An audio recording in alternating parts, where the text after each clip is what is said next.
Thank you for joining us, everyone, today. And this is our kind of semi-annual Zoom presentation of what we call Your Job as Trustee, where other than our normal What's New in Estate Planning presentation that we do every year, we get asked pretty regularly from our clients when we're setting up an estate plan of what does the trustee actually do? So they get the idea of, who they want to name, but what are they actually tasked with? And so we came up with this presentation to advise either existing trustees on what their duties and responsibilities are, or even for our clients that are naming their successor trustees or executors of their estate, of really who would be the best person to pick. Because after finding out what the job is this something really you want to just, name, maybe your kids or a friend or a family member, just to have them do it, even though it's kind of a whole job to take care of. And so my name is Daniel Wilson, and I'm an estate planning attorney here. And our offices are in San Diego and Rancho Bernardo, North County. And we handle all types of matters of setting up an estate plan, such as doing your will and trust and power of attorney, all the way through and working with a trustee if a person becomes incapacitated and they need to take over, all the way through to after a death and administering the trust and distributing the assets. And of course, we handle probates as well and all those types of things. Let's see. And just a disclaimer, so this is general information for you. If you have any specific questions, you can always ask us. And yeah, this is our little disclaimer here. And I'm Roberta Robinson. I'm the founder of Robinson and Wilson. I've been in practice apparently 44 years. And we are both certified specialists by the state bar in our field of law. And I am the proud mother of my partner, Daniel, here. And I've got five wonderful grandchildren. I never want to fail to include them. And I'm also an attorney here. And again, we do estate planning, a certified specialist in estate planning, master of laws and taxation, and just try to be involved in the community here. And so with that, we can get started. Oh, and I'll say, if you do have questions along the way, you can put them in the chat box and we'll try to answer them if we can during the presentation. Otherwise, again, you'll have all our contact information if you want to send us an email or call us to schedule an appointment. You can do that as well.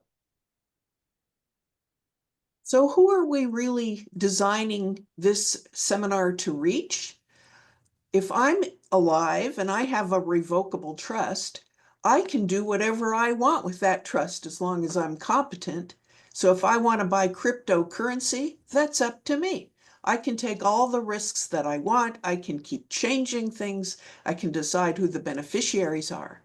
But if I become incapacitated or upon my death, the trustee is held to a higher standard of care called the prudent person rule, a very, very high standard. The trustee is then taking care of the trust for other people, not for themselves. So they are held to what is called a fiduciary standard. They have to rise above their own needs and serve other people. If that person, the trustee, doesn't meet the fiduciary standard, they are in breach of trust and they can be sued. They can be removed. They can be personally liable for something that they've done. Professional trustees are trained in what we're going to be talking about, what to watch out for, what are your duties. So that would be bank trust departments and licensed private fiduciaries. But many times we're dealing with someone who's not a professional trustee, and it's important to see the road ahead because our experience is that the person who isn't the professional doesn't even know what they don't know. They don't know that there are critical things that they have to do and be aware of. And it's important to know it. You're always judged in hindsight. After the fact, someone would say, why didn't you do this? Why didn't you know that? And you were trying to do your best. So you have to see the road ahead. And what that means is when we initially meet with a trustee who's taking over, we're going to talk about everything that can go wrong. And you don't want to feel about that. You don't want to feel about what can go wrong. But your biggest protection to minimize your risk and your exposure is to actually think about the road ahead and what could happen. So we're going to go through the 18 points of the probate code, which are the duties of the trustee. The probate code tells us what are those duties, and we want to learn about them and see examples. All right, the first one is the duty to administer the trust. Well, duh. Obviously, I have to administer the trust if I'm the trustee. But you know what that means? I've got to find all the signed documents, not drafts of documents, the actual signed documents. And do I have the final signed documents? Should I be checking with the attorney who did all the drafting? Do I have everything? Because that is what you are bound to follow by law. And we need to see who really is the trustee. Sometimes we get a call on the phone, mom has died, I need a copy of the trust, I need this, I need that. And we go, wait a minute, we're going to pull out the documents to see, are we actually authorized to talk to you? Are you really the trustee of the trust? So that's an important position. We need to see what's the distribution plan. We have to follow it. Not that mom told me this is what she wanted, but literally, word for word, this is what the trust says. And it is important to consult with a trust and estate attorney, at least to get you on the right road. And that initial meeting is crucial, where we're meeting, we're looking at the road ahead, we're saying these are all the steps along the way. And we're also saying, do you think there's anybody who's going to oppose any of this? We want to cut that off at the pass, talk to that person, maybe get it cleared up. And as far as what we call administering the trust, again, you can only, or the trust only controls the assets that are titled in the name of the trust or payable to the trust upon death.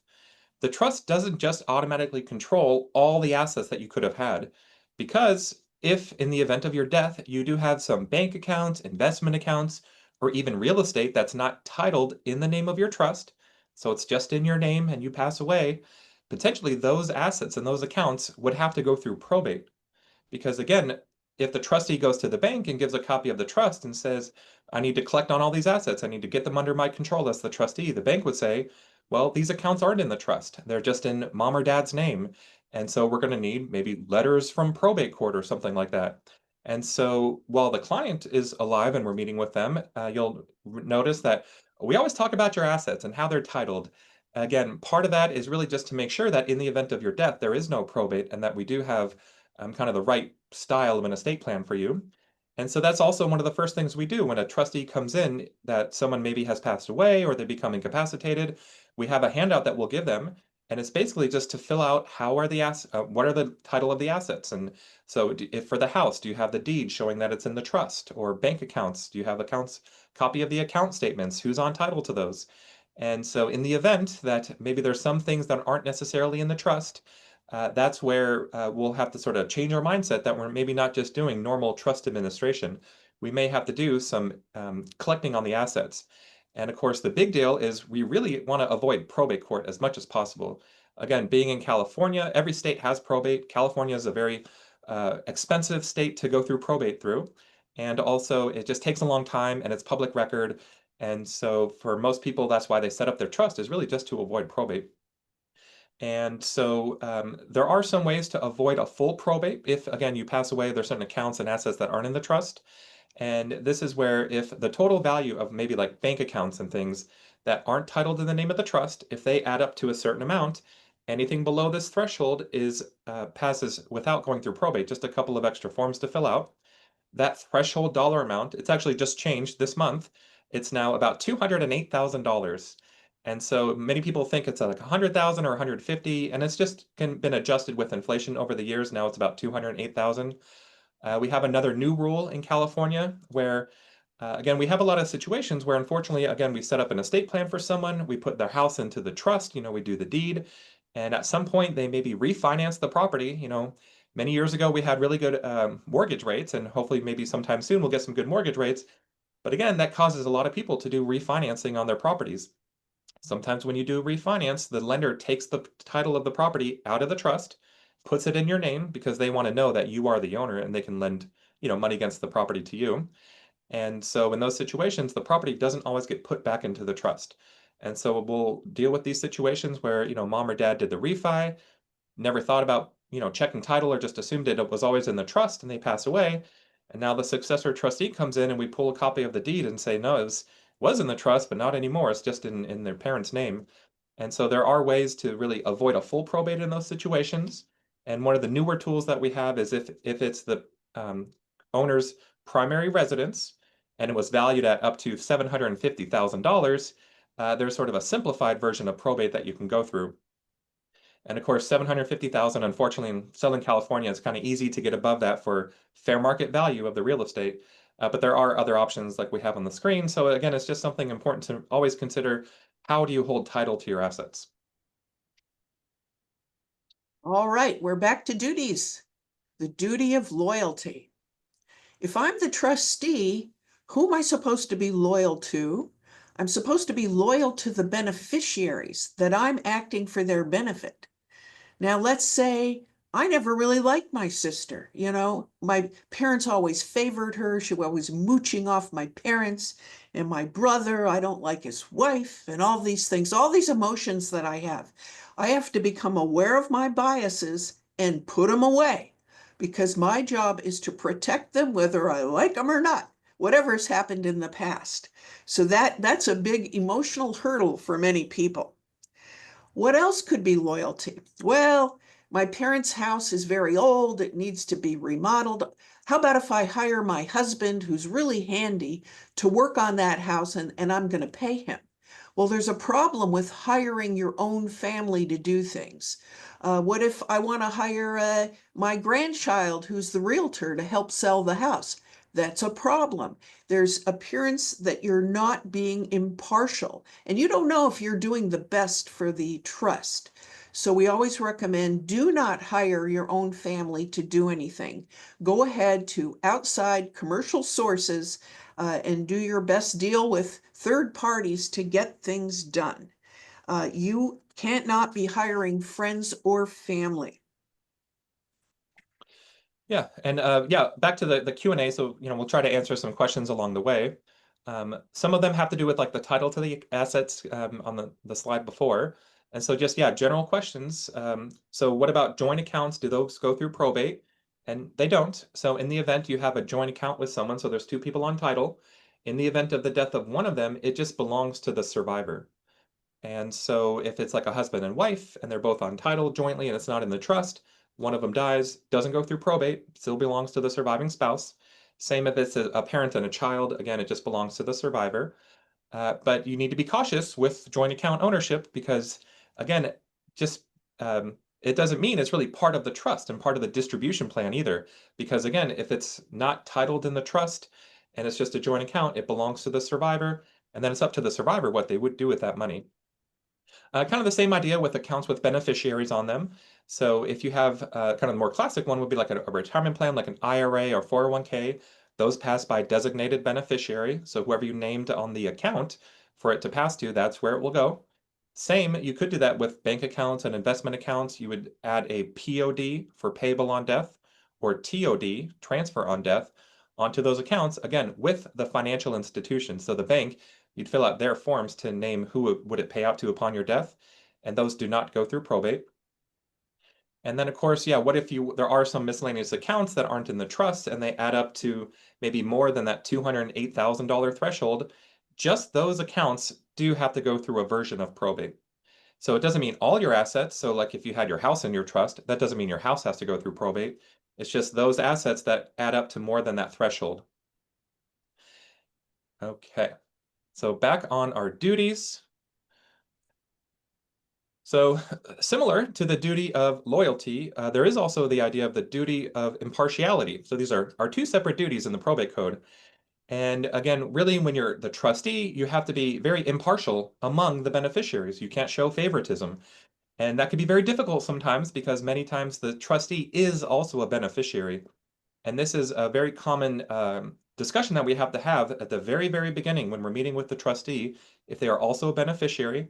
So again, for the most part, maybe mom or dad name their kids as the trustee, and maybe, the oldest daughter is the first person in line, so that she comes in to see us as the trustee. And we say, well, we do represent you as the trustee. We don't even represent you as a beneficiary. Those really could be two different positions that you could be taking.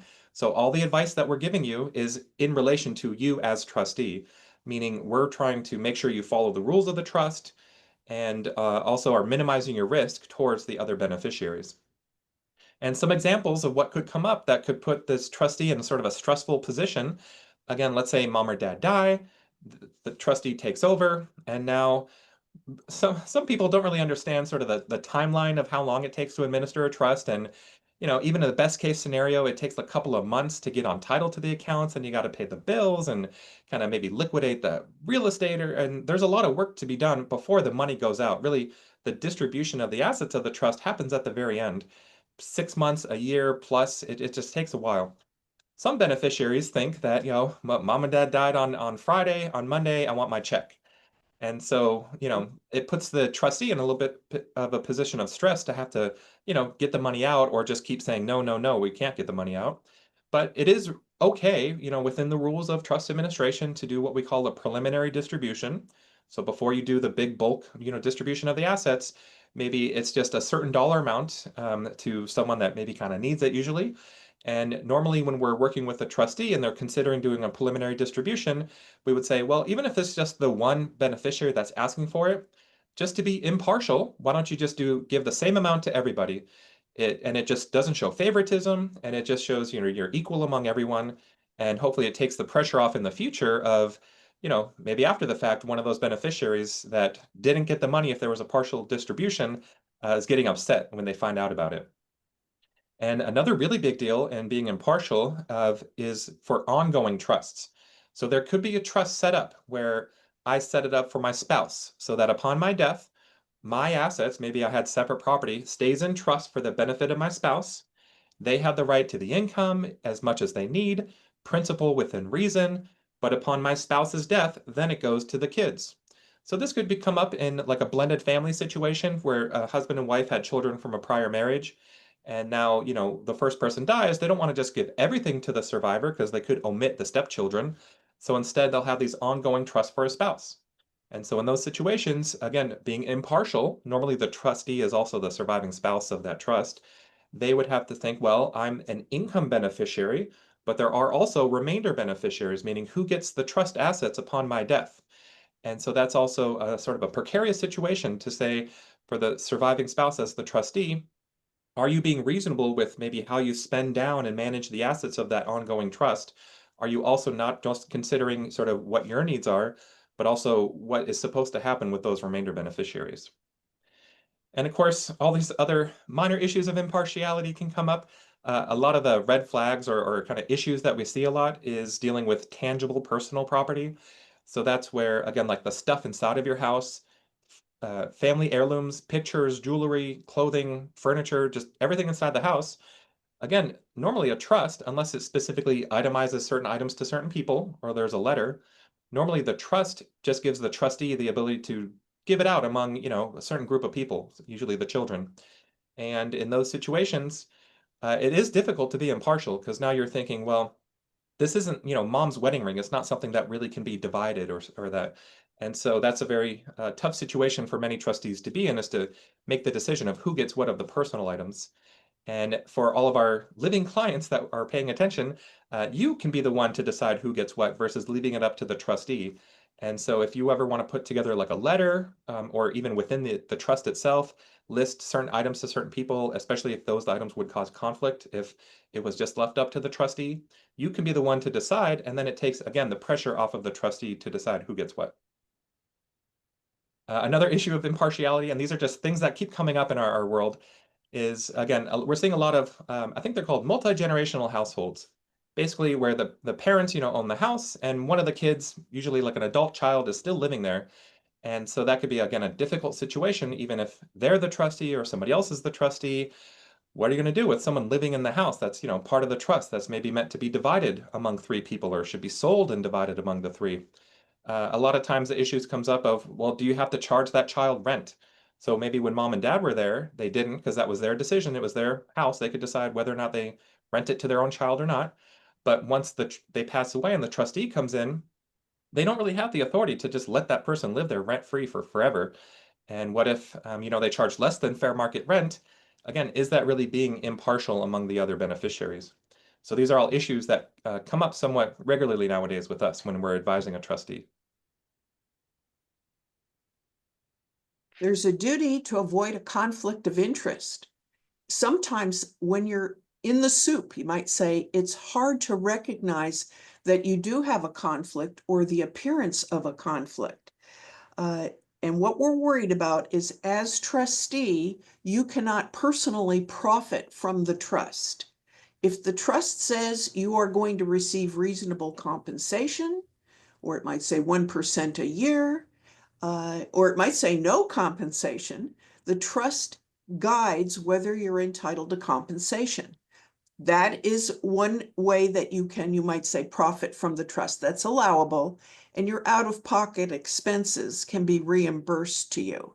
And that would be postage, mileage, if you're out of the county flying here to take care of things, but not for your whole family. It's not going to be reimbursing anybody but the trustee. Well, what if the trustee says, as Daniel was saying, I need to live in the house, I'm going to keep it safe.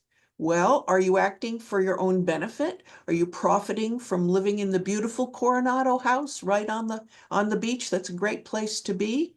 Or should it be rented to a third party who pays fair market value rent? What if you borrow from the trust? I had a big case where somebody borrowed $250,000 out of a trust, invested it in something else, and later paid back because I said you better put it back, put back $250,000. And I said, what happened to the investments that you made with the money? Oh, they tripled. I just did great. Well, guess what? An upset beneficiary can go after all the profit that you made with the money that you borrowed. So you can't personally be dealing with the trust. You shouldn't be selling or buying anything from the trust either. You should not act as the broker on the real estate transaction. Even if you are a broker, hire somebody else. You cannot profit from it. Daniel, let's go on to the next duty. Okay. And so this is also kind of a fun one that we get to tell the trustees, usually towards the end when it's time to do the distribution. So let's say they've done all the work in administering the trust, and now it's time to actually get the assets to the beneficiaries. One of the things we can do is request that a beneficiary sign a receipt and a release agreement saying, I got what I'm entitled to from the trust, and I agree I'm going to indemnify, I'm not going to sue the trustee, and everything, I got what I'm entitled to, and everything was done fine. Sometimes trustees say, well, why don't we just have them sign that before they get the money or before they get the distribution? And in California, very specifically, there's a duty that's all by itself that says you cannot require a release of liability as a contingency on getting the distribution. And so again, some trustees feel like they are the ones that have all the power because they're put in charge of everything, but they really are beholden to the beneficiaries and must do right what's by them. And so again, a beneficiary can't be forced to release their rights from the trust that the trustee would give or the trust would give them.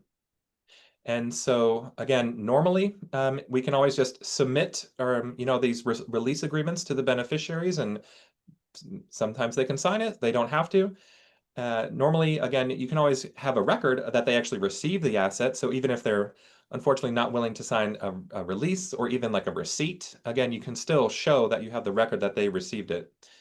And ultimately, in really everything that we talk about today, we're talking about like sort of privately administering a trust, meaning you're just following the rules of the trust with the probate code and following what the trust says you're supposed to do.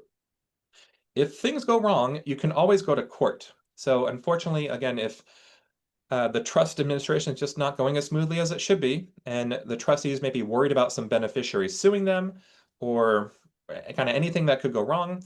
The trustee always has the right to go to court for approval of their actions. And of course, that sort of delays the overall timeline of the trust administration and has a lot more expenses to it, but it does provide the trustees some finality and some protection in case once they do the action that a beneficiary can't come back later on and complain about it. And that's part of when we're working with the trustee is saying, okay, we'll do this release, we'll receipt, all these agreements and everything when you get the assets out. But why don't you hold on to a little bit of money just in case something goes wrong? Either definitely for like future expenses of filing like the taxes and things like that if you still need to do that.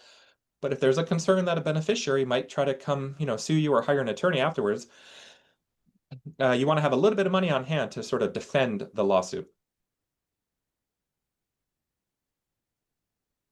Here's our next duty, not to serve as trustee of an adverse trust. Well, what does that mean? If you've been asked to be trustee or you are trustee of more than one trust, you have to look at each of those trusts to see who are the beneficiaries of the trust. Is it possible that these beneficiaries are going to be in conflict with each other? What's an example of that? In a second marriage, the husband may have children of a prior marriage, the wife has children of a prior marriage, and you're asked to be trustee of both trusts that are going to different beneficiaries. And let's say the husband and wife's trust own a home together. Well, what could possibly come up that would be adverse? Well, let's say, I'm going to say the husband's children say, I want my money right away. I don't care if it's a good real estate market. I didn't work for this. Just liquidate it and I'm going to get what I get. And the wife's side says, wait a minute, that property's been owned for so long and we really have an emotional attachment to it. And let's keep holding it until there's a better time to sell. So now they're in conflict over when should the property be sold. And if you're the trustee, you're the person that has the power of sale.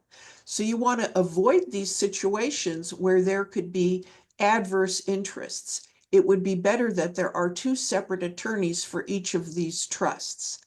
It is possible to get the written consent of all the beneficiaries that you will represent all of them.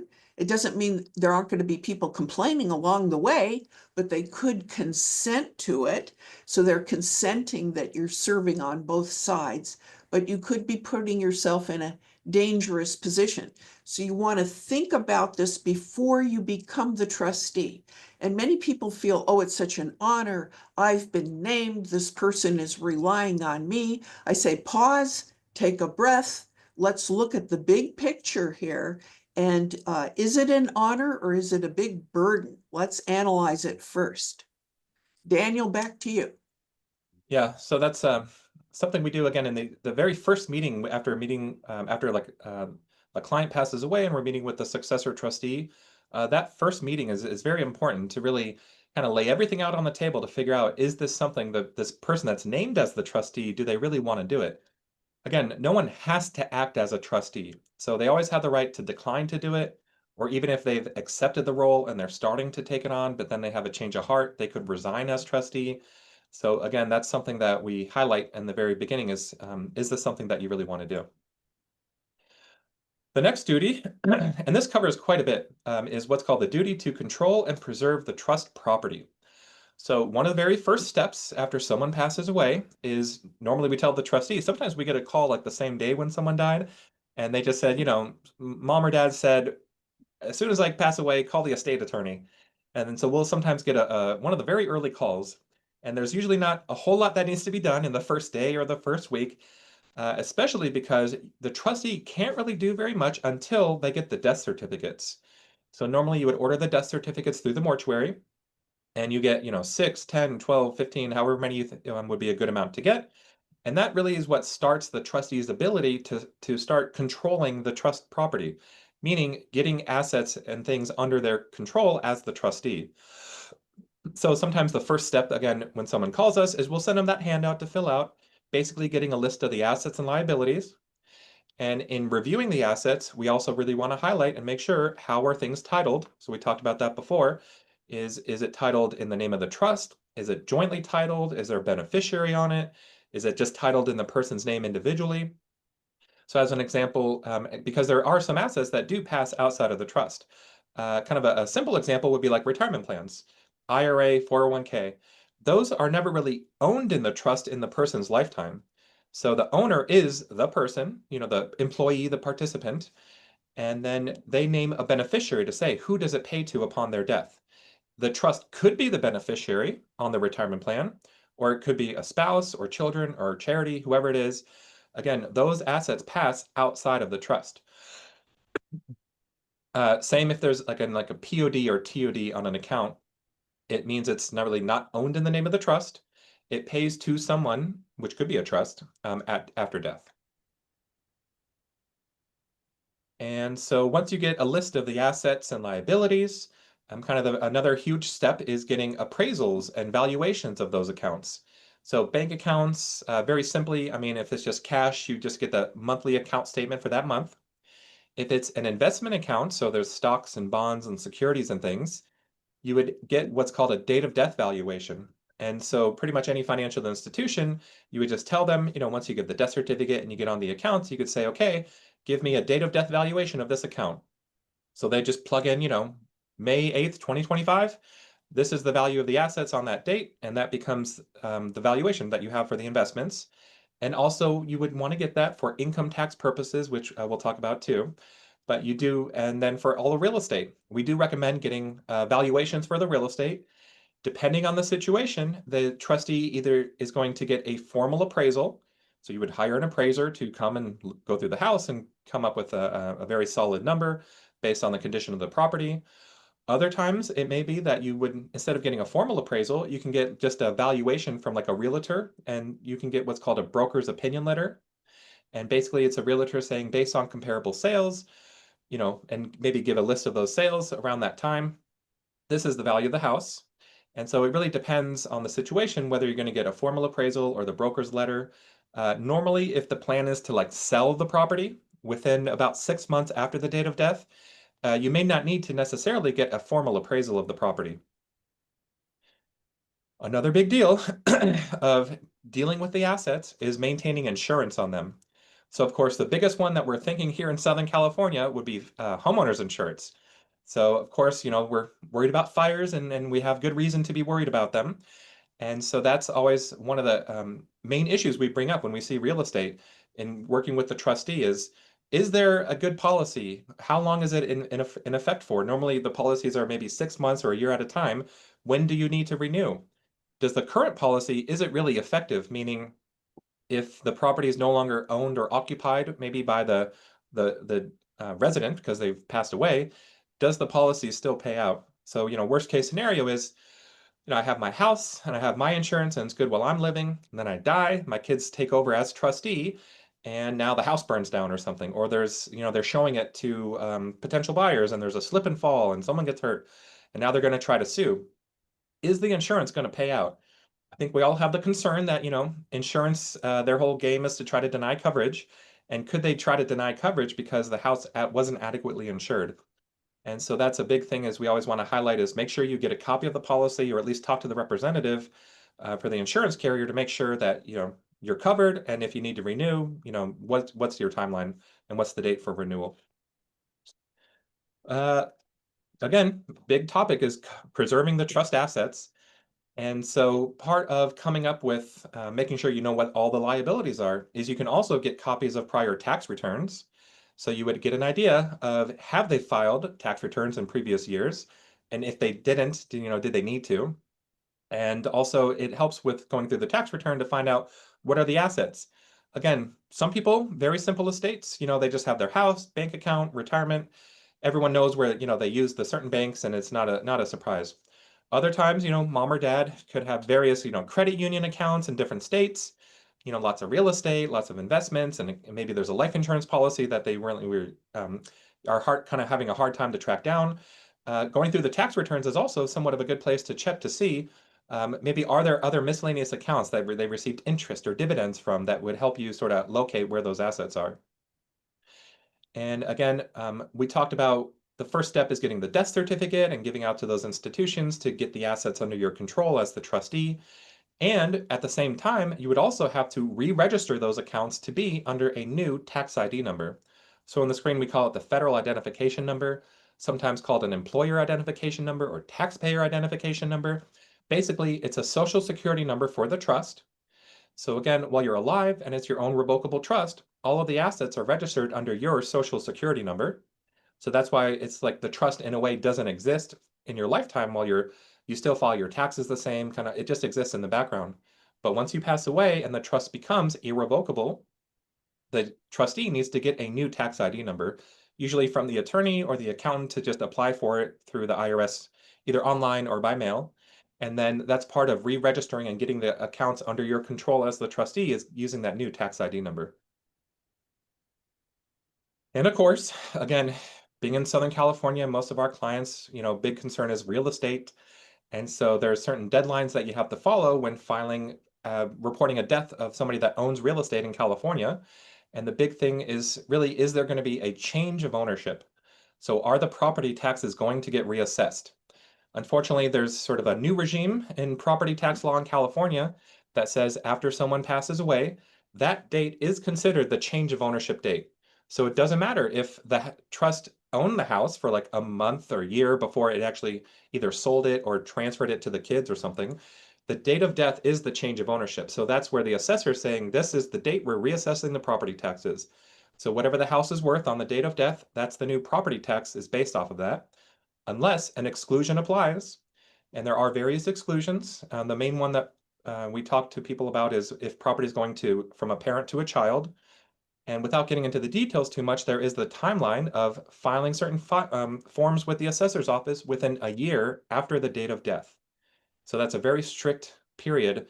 And believe it or not, sometimes it takes a little bit of time to administer a trust. And even dealing with it, some people, we don't get calls, like I said, sometimes the day the person dies, sometimes it could be like 6 months later, or sometimes never, because they didn't really need to do anything until someone told them they need to do something.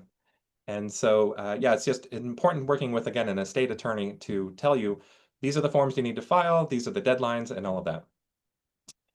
And of course, sort of higher level issues and in being a trustee for like ongoing trusts, if it's not sort of the normal, just liquidate everything right away, distribute the assets, equally among the kids, done within 6 months to a year, there could be ongoing trusts or trusts with lots of like an ongoing business or real estate, rental property, apartment buildings, all these things, and the trustees administering those assets within the trust under the terms of the trust.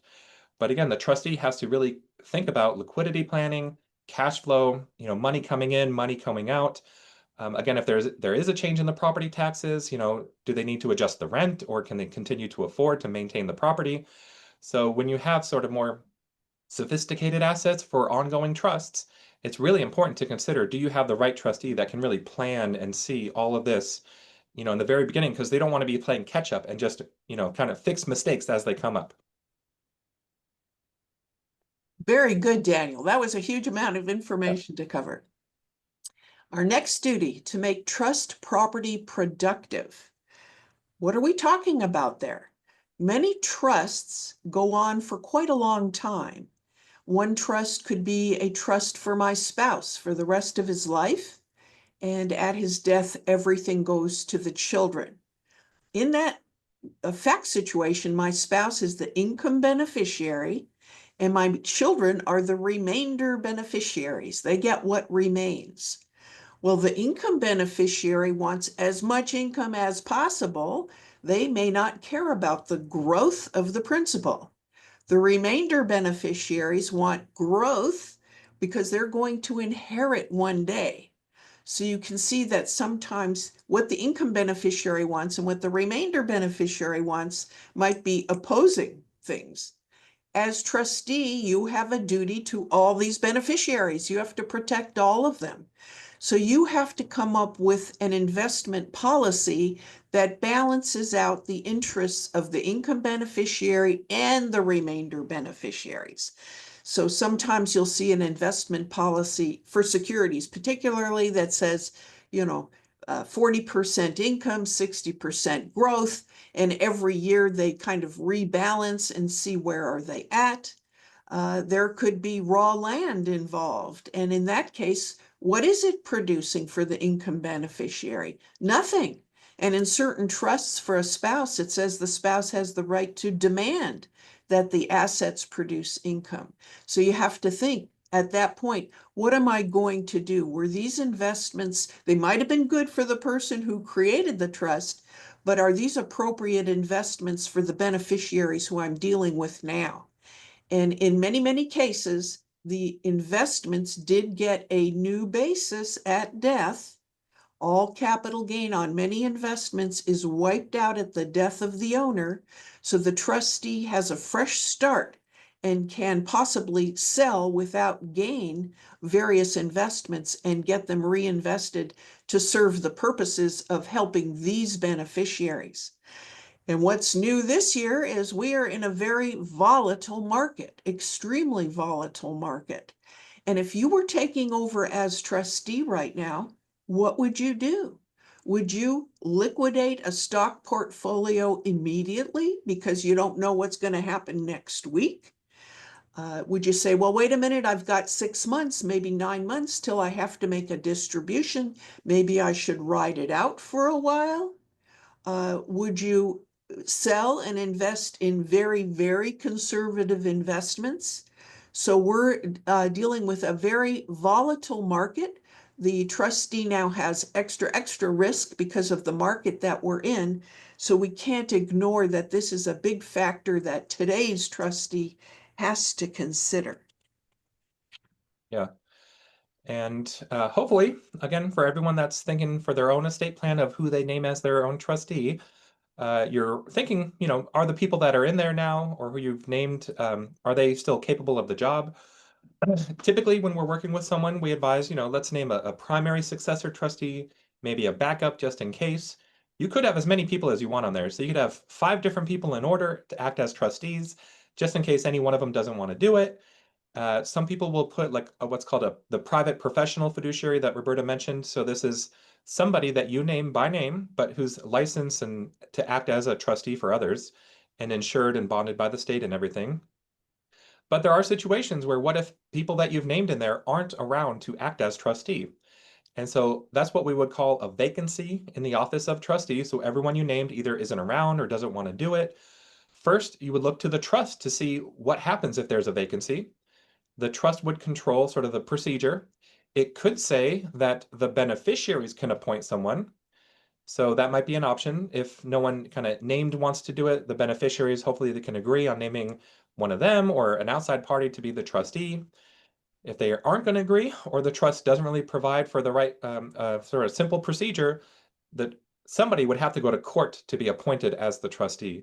So right, ultimately kind of the court is sort of has the right to sort of kind of name the trustee, but normally it's whoever wants to do it would petition to have themselves become the trustee.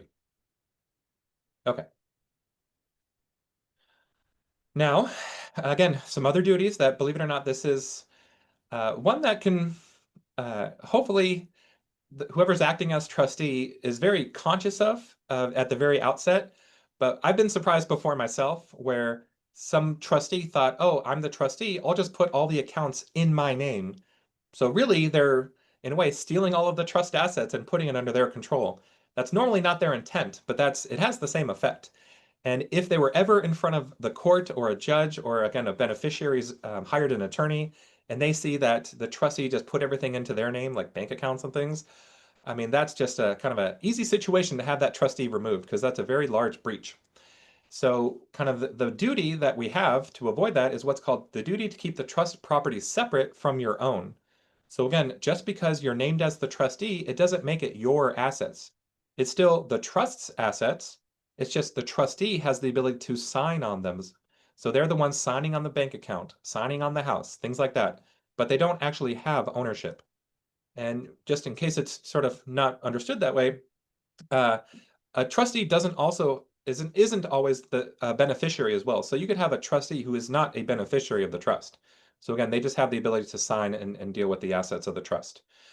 And so that's just something that we always want to remind people that again, when you're getting under the trust assets under your control, it's still with your name as trustee of the trust and keep the accounts registered under that tax ID number for the trust ID number. It's not going to be under the trustee's social security number. As trustee, you have a duty to enforce claims. What does that mean? If money is owing to the trust, and it hasn't been paid, you have a duty to go out and collect it and possibly sue to get it. So what do we see that is an uncomfortable situation? One of the children borrowed money from dad, and that money is still owing back to the trust, and the child hasn't paid. The trustee, who could be that child's brother or sister, has to say, you have to pay this money back, and let's make arrangements for the repayment. What if the child says, well, I don't have any money to pay it back? The trustee could say, well, your share of dad's trust is going to include the money that you owe. In other words, you're going to inherit your own debt. You're not going to get that much because you owe money back to the trust. What if the child owes more than their own share? And that could happen where they haven't paid on it in a long time. At that point, the trustee could decide to sue the child to collect other assets, or there could be a negotiated settlement of sorts that the note will continue to be payable to the other siblings. That's a doozy because now the siblings have to try to collect from their brother, but that's a possibility. But the note doesn't just go away. And as trustee, you don't have the power to say, well, let's ignore it. I don't want to think about it. I understand you're in a tough situation, even though it's a family. The trustee does not have that authority. I'm handling a case right now where I told the trustee if all the beneficiaries agree to forgive the son's debt, we could go to court to modify the trust and ask the judge to basically write off that asset or that note. But you, as trustee, do not have the authority to forgive it. And in this case, I think 8 out of 10 of the beneficiaries agree to forgive it, but 2 of them don't. So it's still problematic. So it's a tough position to be in, but that's your duty as trustee. And while, again, if you're alive and you're the one maybe loaning the money to your child or someone else, how can you avoid these potential conflicts in the future? Is really just kind of we can put it into the body of the trust, or you would let people know either this is a gift, it is a loan, it's an advancement against the inheritance, and we can write all that into the trust. We can have a simple sentence that says, any money I've given to my kids shall be forgiven and not count against their share. Nice and simple. It doesn't matter how much they give unequally among the kids. Clean slate when I die, just make it equal. I don't want to deal with the headache of having to rebalance it. Other times, again, if the person thinks that would be unfair, they could say, I'm going to, the first $200,000 from that one, goes to the other two kids. The one that I gave the 200,000 to in their lifetime, they got it. So my other two get 200 off the top. The rest is divided equally among the three of them. You could do that. We could even, if it's in the situation where this is an ongoing loaning of money, and I don't know if it's really considered a loan if you know you're never going to get paid back, but if it's an advancement against their inheritance, the trust could say, I'm going to keep a record of it. And you would keep your own private record of just saying, in January 2025, I gave $10,000 to my son. March 2025, I gave $15,000 to my son. And you just keep this record. It's just like a ledger. And those are assets of your estate at your death. So the trustee can come up with this list and say, okay, we're going to add it all up, charge it against each person's share, nice and clean, nothing to fight about. And again, by you keeping the record, you can say, well, the $5,000 that we spent on gave him to go on vacation for, that's not an advancement. That was just a gift.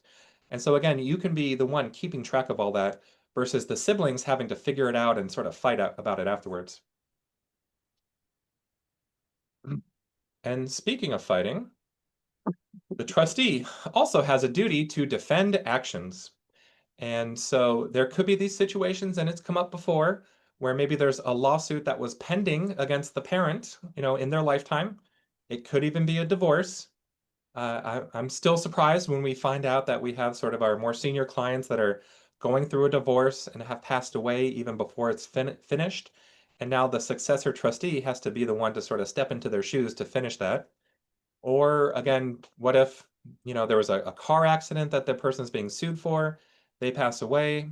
It doesn't just go away because someone died. The trustee still has to defend those lawsuits. And a lot of it would have to do with, if there's any creditors as well.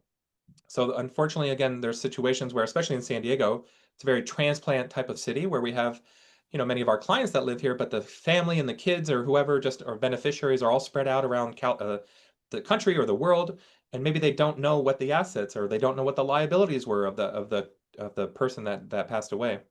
And so there is a very specific process you can go through to notify any creditors.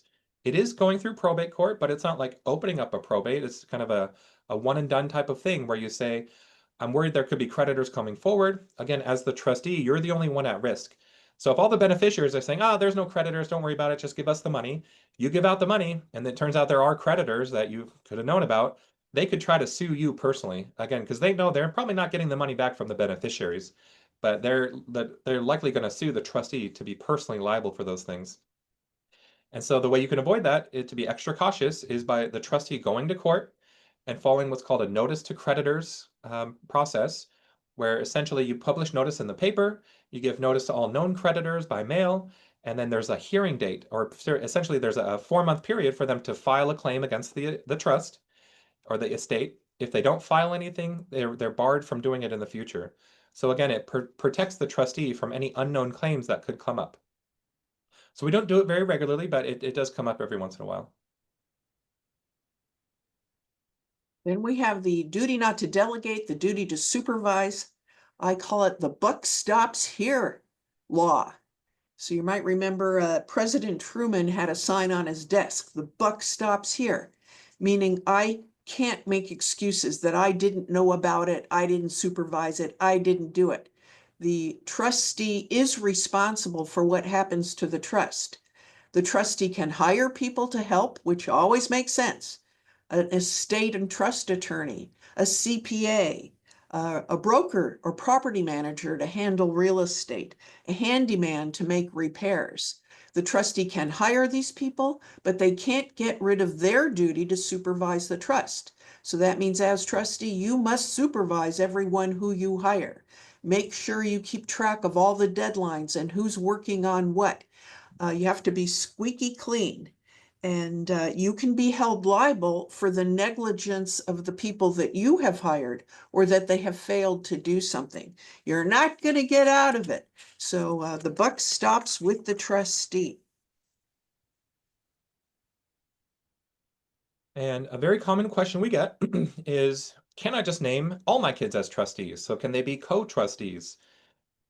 And then your attorney is going to sigh and say, yes, technically you can, but we don't recommend it.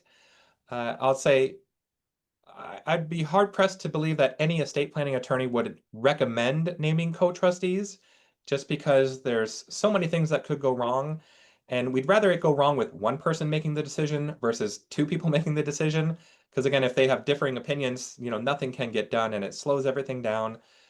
We always say, even in the best case scenario, if everyone does get along, still it could be a bit cumbersome. Some banks actually make the co-trustees go together at the same time at the same branch, which really makes no sense these days, but some banks do that.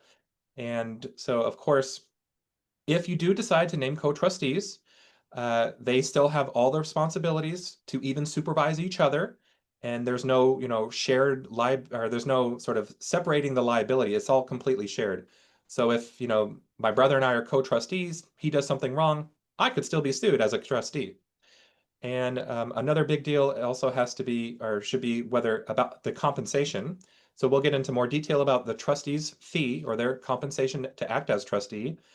And just because you have two co-trustees or even more, that doesn't mean it's like doubling the fee. In a way, it's the same fee that they're sharing. So not a huge benefit to act as a co-trustee either, because now you're having to share a fee. Even if one person's doing all the work, I mean, they could, between themselves, they could decide, oh, you did 75% of the work, so you get 75% of the fee. But again, it's the same fee that a single trustee would have been able to receive. And of course, even just practically, there are some issues with naming co-trustees that some banks and financial institutions won't even allow it. So we're starting to hear, I won't name any banks, but some of the bigger, some big banks that you would have heard about, if there's a co-trustee, they won't allow that at their bank, meaning they'll say either one of you has to resign. So now, and that is an all or nothing thing too. You can't just say on this one account, I won't be the trustee. You would have to resign over the whole trust estate.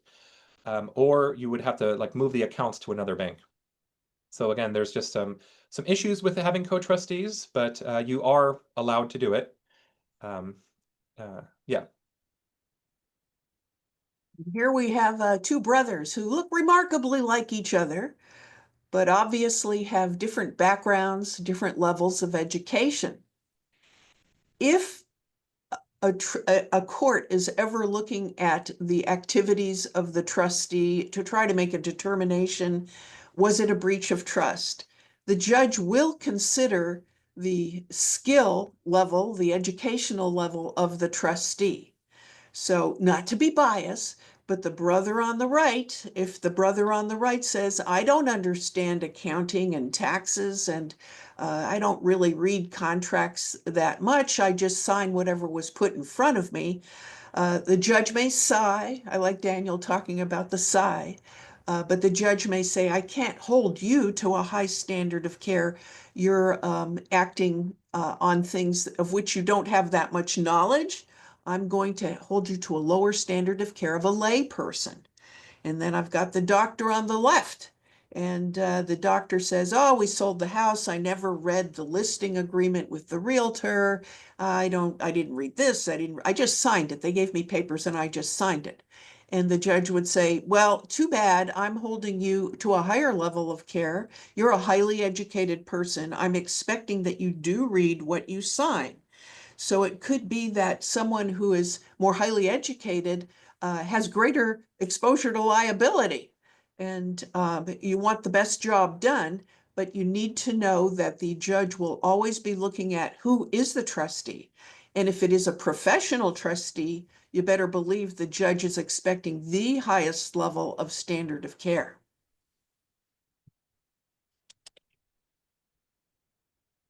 And still more duties. Again, this is really everything that we as like estate planning attorneys have to think about and convey to these trustees that these are all their responsibilities. It's not a really simple job. There's a lot to it. One of them is what we call the duty to keep beneficiaries reasonably informed.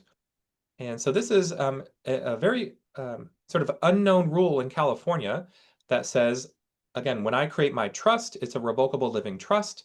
It's a private document, just me and my attorney have it. No one ever has to see it. And I can change it whenever I want for the rest of my life. Upon my death, let's say I'm a single person and my trust becomes irrevocable because now I'm gone, no one else can change it. It's an irrevocable trust after I die. The trustee now has a duty to notify the beneficiaries and my heirs about the trust. So there's a very strict rule in California that says when the trust becomes irrevocable, the trustee has a duty to send out this notice. And basically what it's saying is now, here's the information about the trust. I'm the trustee. Here's my contact information. And then there's big bold language on that letter that says, now that you've received this notice, you have up to 120 days to contest the terms of the trust.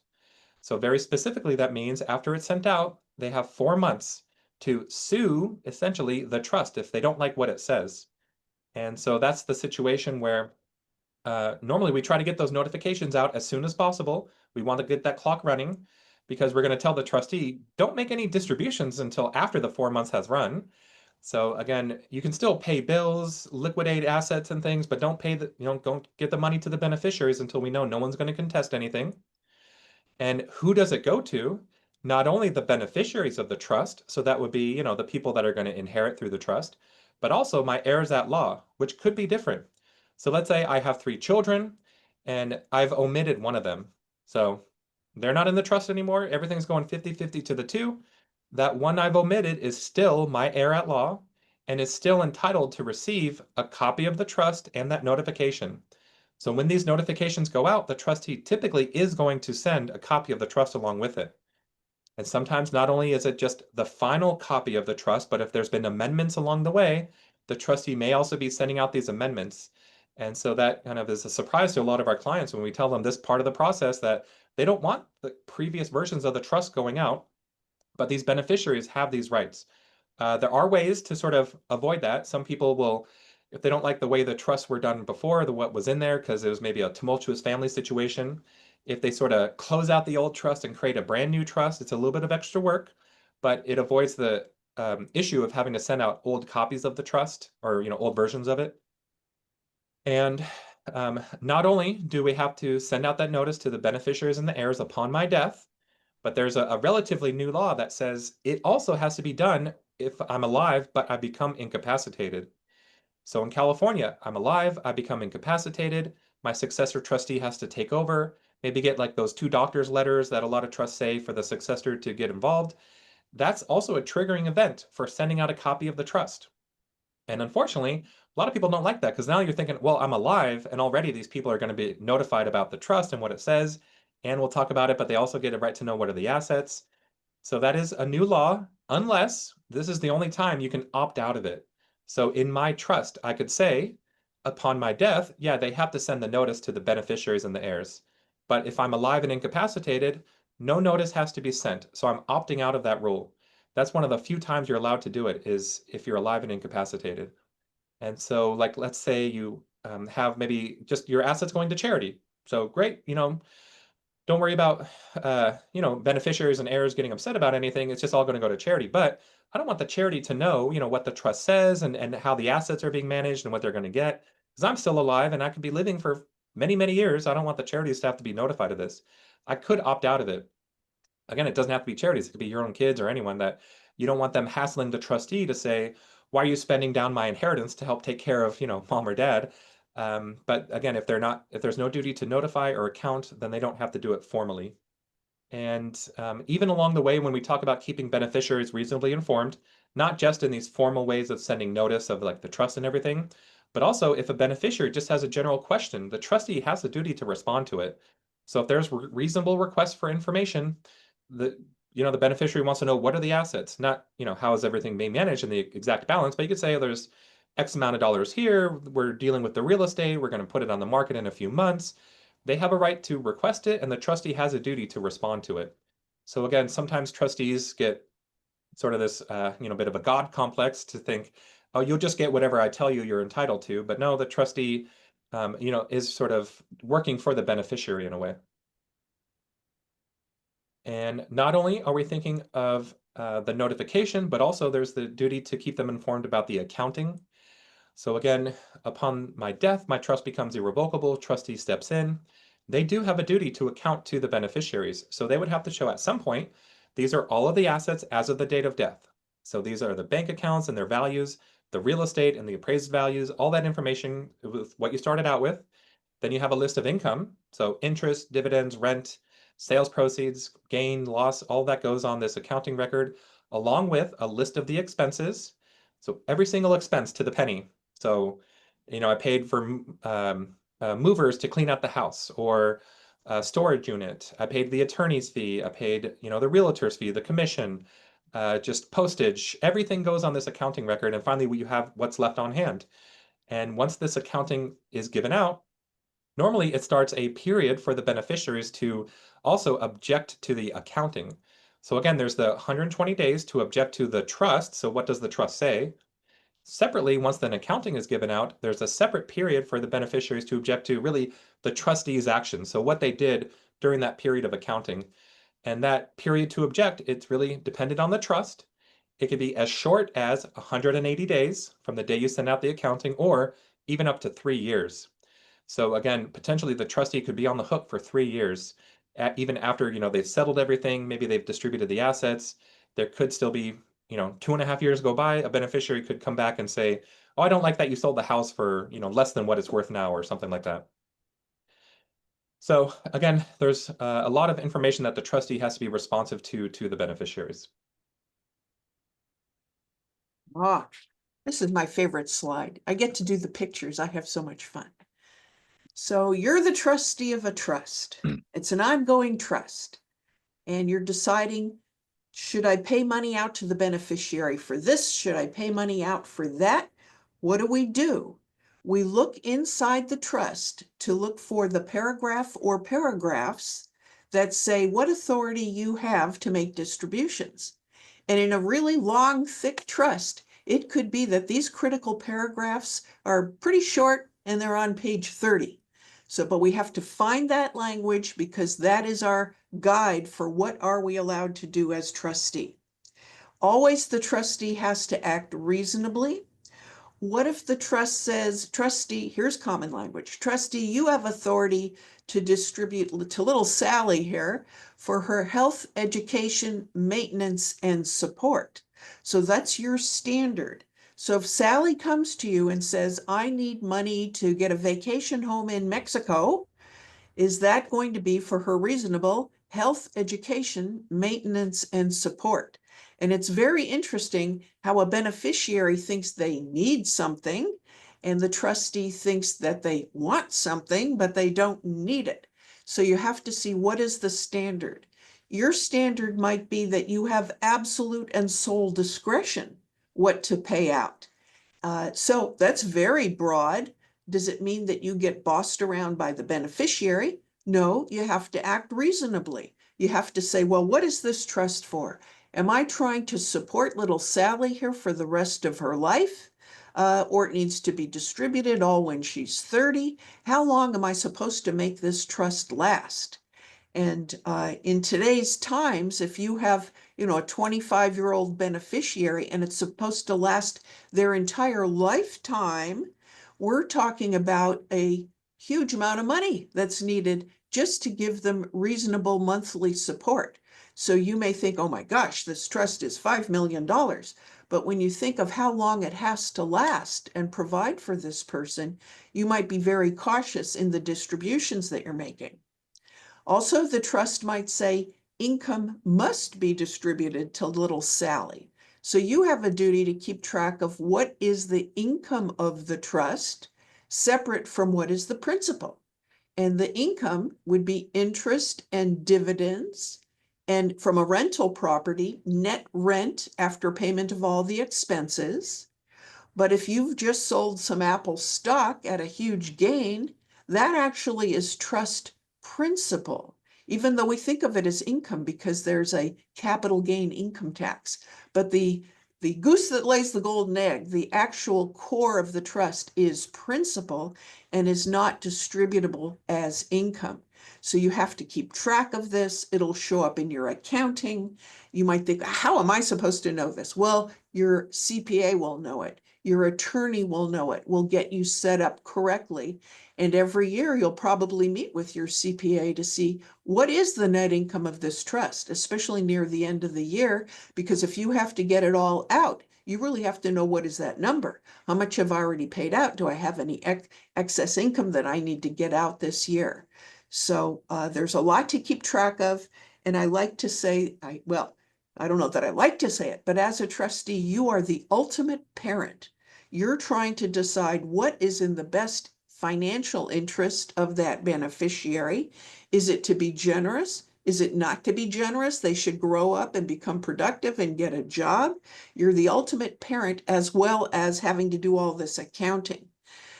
Because you will be judged in hindsight for what you did, maybe years after it happened. It's important to keep a written record of your distributions and your discretionary distributions. And professional trustees do this all the time. If they're making a distribution of principal, they're going to put on their record, I had the power under paragraph yada yada on page 20 to do the following. These were the circumstances that were presented. This was my decision of what to do. And you'll keep that record because it could be challenged years and years from now. All right, Daniel, back to you. And we always not scare the trustee, but we'll always just point out, what's the worst that could happen? And with these discretionary distributions, so again, these ongoing trusts for a beneficiary, what if it's the beneficiary themselves saying, give me the $100,000. I just, I want it and I'm not going to sue you. Don't worry about it. I want it, or I don't want this trust for my lifetime. Maybe it made sense at the time, but things have changed. I'm more mature. I can handle the inheritance. Even though the trust says it goes on till I'm 50, let me just have it all the money right now.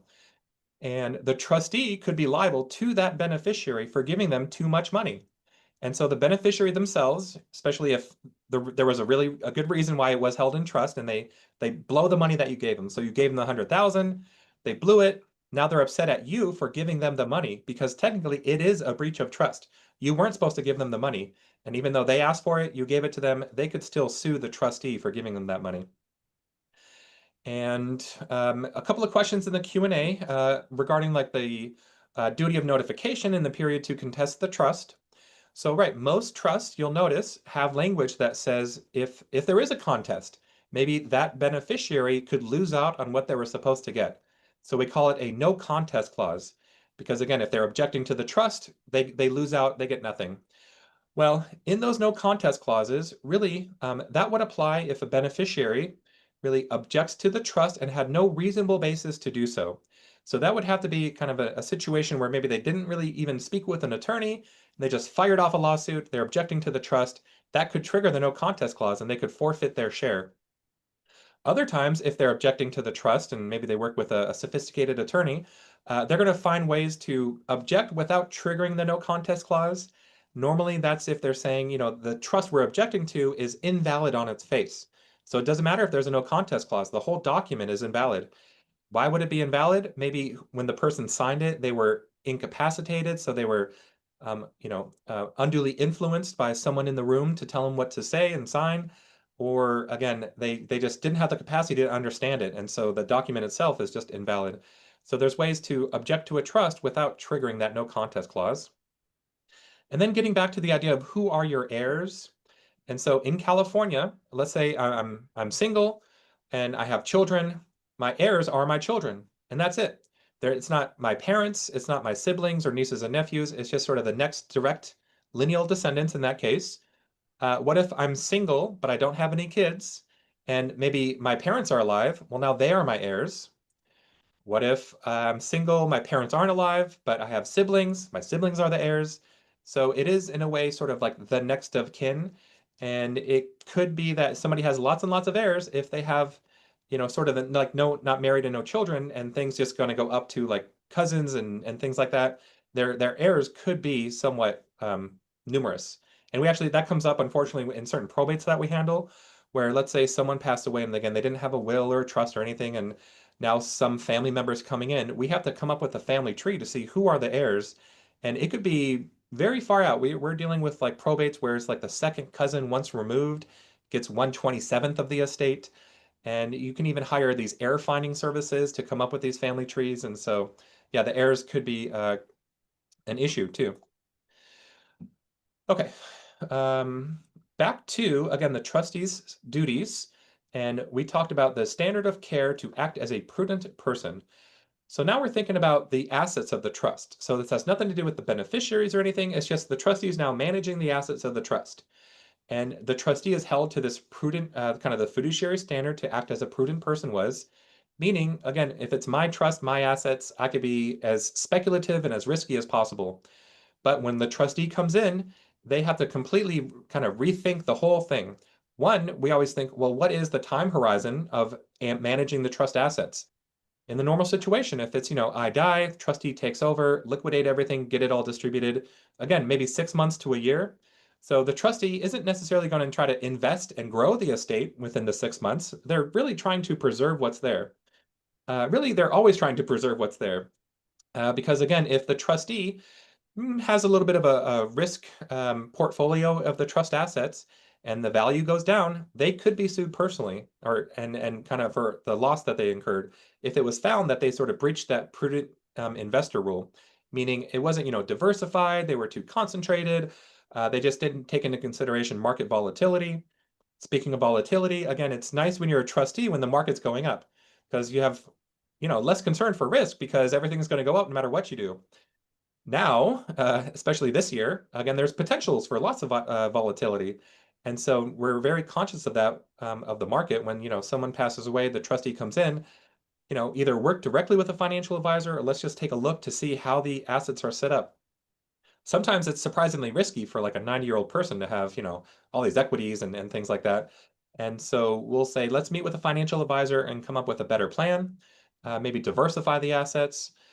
And there's always these situations where somebody comes in and it's mom and dad, their entire wealth was generated from mom or dad working at some tech company or Exxon Mobil Gas or just a lot of engineers that work in these startups and have all these stock options.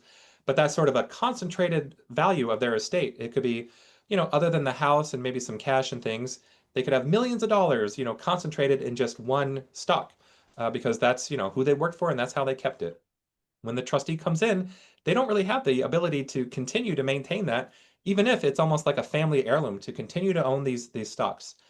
However, if the trustee really doesn't want to, get out of those positions and they like the idea of being able to pass along the actual stocks that the parents had to the kids or whoever it's going to go to, there is the process of the trustee getting consent from the beneficiaries. They have to be informed about this is what's going on. These are the assets.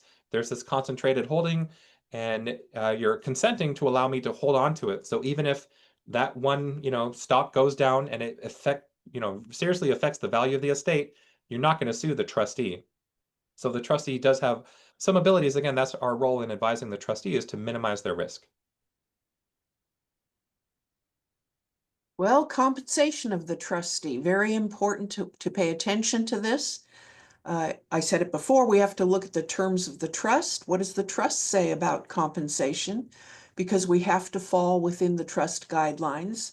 Many trusts say reasonable compensation, or if it doesn't say, the probate code says it is reasonable compensation. So let's say I have a trustee who's an engineer, and the engineer says, can I charge my usual hourly rate for all my work on the trust? And I would say, no, we have to decide what are your services and that you're compensated for the type of services you're doing. So if you're going to clean out the house, you would be compensated what a housekeeper might be paid for those services. If you're deciding, does a new roof have to go on the house? Well, maybe you should be compensated as an engineer. And if it's an engineer, I can say, would you please create a spreadsheet that shows your time diary of everything you've done every day, how much time went into it, and then create categories. Was it housekeeping? Was it accounting? Was it deciding about a new roof? Was it meeting with the broker? Something like this, all your time, and then assign a reasonable hourly rate to each of these skills. And then we have a really defensible spreadsheet for what should you be paid as trustee. That's what a court would look at. And they also want to see what was the benefit to the estate or trust. Were there multiple beneficiaries? Because the court knows if you have to talk to 10 people all the time, that is a big job. Many times professional trustees are paid a percentage of the trust, maybe 1% per year. But again, a court will always look at what did you do and what were the value of your services. And also the beneficiaries, they have no idea how much time goes into being a trustee. It's just incredible. They just see, well, a couple months later, this happened and this happened. They don't know how hard you're working. And so it is good to have that time diary. And I'll Daniel, say that back to you. that is unfortunately one of the more frustrating components of administering a trust is the trustee compensating themselves. And so, unfortunately, what happens is normally the trustee will take like the fee at the end. So if it's just, again, normal trust administration done within 6 months to a year, the trustee will just take that one fee off the top before doing the distribution. And that's where they're going to get the most pushback, again, from the beneficiaries that don't know what it takes to administer a trust and how much time is involved. They think, oh, you're just, you're one of the kids, or mom named you, could have named any one of us, and none of us should take a fee. It's just an honor to do it or something. And I'll say it's a lot of work to be a trustee. There could be hundreds of hours put into it. And even in the beginning, we'll mention, the trustee, you're entitled to take a fee. Sometimes they'll say, okay, don't worry about it. I'm not going to take a fee. I'm doing it because I'm supposed to do it. And then a few months go by and they say, okay, how much was that fee I can take? And what's a reasonable amount? And so just because it's a lot of work that you may not know, especially if you have your own life and it's very interruptive in your life to be a trustee. And that's where, again, the beneficiaries give a little pushback, unfortunately, and you feel like you've done all this work and now they're fighting you on just something that could work out to minimum wage if you did it by the hour type of thing. Okay. Whew. And so, thank you for everyone for sticking with us through our presentation about the trustee's job. And again, if you haven't really, after going through all of this, you don't feel comfortable with who you've named, knowing what they might have to do, that's a great time to meet with your attorney to maybe consider revising who the list of the trustees are. Again, there are professional trustees that exist, and there's actually a rule nowadays that they have to have their like fee schedules posted online. So that's always a big question we get is what does the professional charge? And for one, it doesn't cost you anything to name them. So they're not acting as the trustee just by being named in the document. But let's say they actually become the trustee, they have like a set fee schedule that you can look at. And you can always verify their license and everything. And so a lot of people that don't have maybe someone personally in their life that they feel comfortable naming, there is that option. And again, uh, if you are named as the trustee, it's a great idea to just get advice from an attorney, especially in the beginning. I know some people think they should, trying to keep the cost down and just take care of it themselves, but there's just a lot of pitfalls. And again, with all the duties we talked about, it can take a little bit of help to properly do a trust administration, and you don't want to make any mistakes that could cost a lot of money to fix afterwards. And again, just to know you always have the ability to change who you name as the trustee. So again, while you're alive and you have capacity, just because you name someone today doesn't mean you can't change it in the future. So again, for some people that have like younger children, maybe they'll name like a parent or a sibling as the trustee, and then the kids get older, they can change it and hopefully name the kids at that time. So that's always something to keep in mind, that you don't want to, not have the best people in there, hoping that it'll work out in the future. Again, same kind of concern if you have co-trustees in there, where again we'll get the situation where the clients get in there and say, oh, but just name like the two kids or all three kids as co-trustees, and we say, well, if it happened today, how would that work? Could they all agree on selling the house or what to do with this? And again, if one of them's living in the house, would they all agree on what the plan would be? And sometimes they were saying like, oh, they can't even get in the same room together now, and then how are they going to do it when they have to actually get down to business? And unfortunately, isn't always just the co-trustees that are acting that might have a little bit of input. There could be their spouses. So that's another thing we will kind of bring up practically to say, whoever you're naming as trustee, could they be influenced by their spouse to do something maybe they shouldn't otherwise? And does that create some future conflict as well? So these are all the things we have to consider when naming a trustee. And again, with working with an attorney to advise a trustee and following all these duties and responsibilities. And so here's all of our contact information. And if you have questions, call or email. If you'd like to set up an appointment to review who you've named as trustee, you can always reach out to us and we'll review your documents. Again, whether we prepared them or another law firm prepared them, we can review your documents. And as far as after the session goes, you will receive a link to watch it or share it if you'd like, along with the slides and the handout as well. And so again, we appreciate everyone joining us today and hope that you have a great day. Thank you very much. Thank you.